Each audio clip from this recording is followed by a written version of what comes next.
Bonjour à tous, ici Soussou, j'espère que vous allez tous très bien, même si je pense que pas trop. Vous avez récemment fait la mise à jour d'iOS 17 et malheureusement, vous avez désormais quelques regrets, elle ne vous plaît pas, elle a des problèmes, des bugs et ainsi de suite, et vous souhaiteriez peut-être retourner sur la version d'iOS 16 dernière. Rassurez-vous, c'est quelque chose qu'il est possible de faire. Malheureusement, pas directement depuis un iPhone, il n'y a pas cette possibilité. Apple ne le propose absolument pas, mais il y a bien une possibilité que je vais évidemment vous présenter dans ce tuto. J'espère donc que ça vous sera d'une très grande utilité. Si c'est le cas, n'oubliez pas de laisser un maximum de pouces bleus, à vous abonner également pour ne pas rater tous les prochains tutos et désormais, entrons simplement dans le concret. Allez, c'est parti!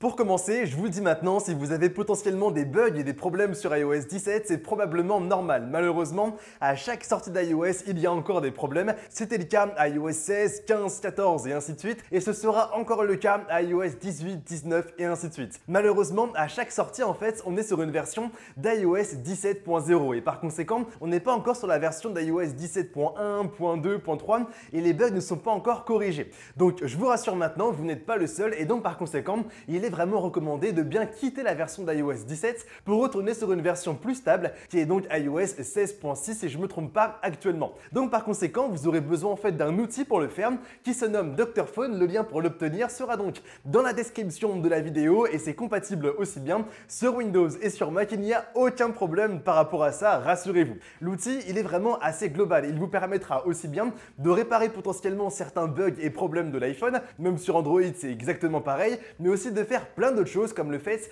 de transférer des données d'un téléphone à un autre, même si l'OS n'est pas le même, comme des photos, des vidéos, etc. Et c'est exactement pareil pour WhatsApp, même pourquoi pas d'un iOS vers un Android, ce qui n'est normalement pas possible, mais aussi de changer sa localisation, bref, de faire plein de choses que je vous laisserai directement découvrir de votre côté. Maintenant donc que vous aurez bien un Dr Phone sur votre PC, il vous suffira de le lancer et au lancement, vous allez directement connecter à l'aide d'un câble USB votre iPhone à votre PC. Vous aurez ensuite bien le fait de autoriser le PC a accédé à vos différentes données, donc c'est le fait de se fier à l'ordinateur où vous vous êtes connecté. Et maintenant que c'est fait, vous allez tout simplement devoir vous rendre dans la boîte à outils de Dr Phone et une fois ici, vous rendre dans la réparation du système. Maintenant, vous aurez devant vous en fait la possibilité de choisir entre Android et iOS. Vous l'aurez compris, on va bien évidemment choisir iOS et ensuite vous aurez encore une fois pas mal de possibilités. Et désormais, par rapport à ce tuto, on va tout simplement sélectionner le fait de downgrader et de mettre à niveau. De cette manière, vous auriez aussi bien la possibilité de repasser sur une ancienne version d'iOS ou pourquoi pas sinon sur une nouvelle version. Vraiment, les deux sont possibles.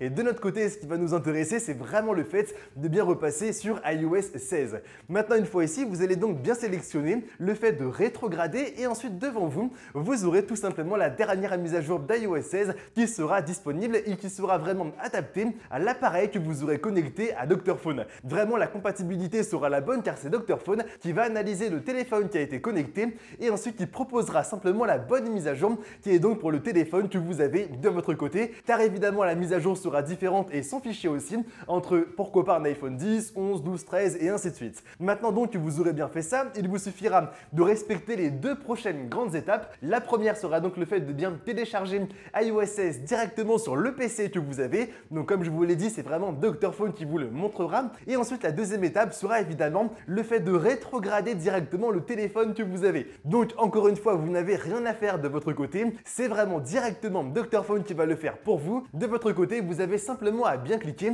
sur le fait de rétrograder maintenant et c'est terminé. Dr Phone va ensuite lancer le chargement que vous aurez aussi bien sur le logiciel mais aussi du côté du téléphone directement et ensuite au bout d'une bonne dizaine de minutes lorsque tout sera terminé, vous serez bien retourné sur iOS 16. Donc franchement, c'est quelque chose qui est quand même plutôt sympa et de cette manière-là, vous aurez vraiment bien évité les bugs, les problèmes et ainsi de suite que vous auriez peut-être eu sur iOS 17. Et voilà, vous savez désormais comment faire en sorte de rétrograder un iPhone qui est actuellement sur iOS 17 pour le mettre ensuite sur iOS 16 en toute simplicité et vraiment sans aucun tracas. Désormais, j'espère que vous avez passé un bon moment avec moi. Si c'est le cas, n'oubliez pas de laisser un maximum de pouces bleus, de vous abonner pour ne pas rater tous les prochains tutos. Si vous avez des questions, l'espace commentaire est présent pour cela et désormais, je vous dis à très bientôt pour de nouvelles vidéos. C'était Soussou, allez, bye tout le monde!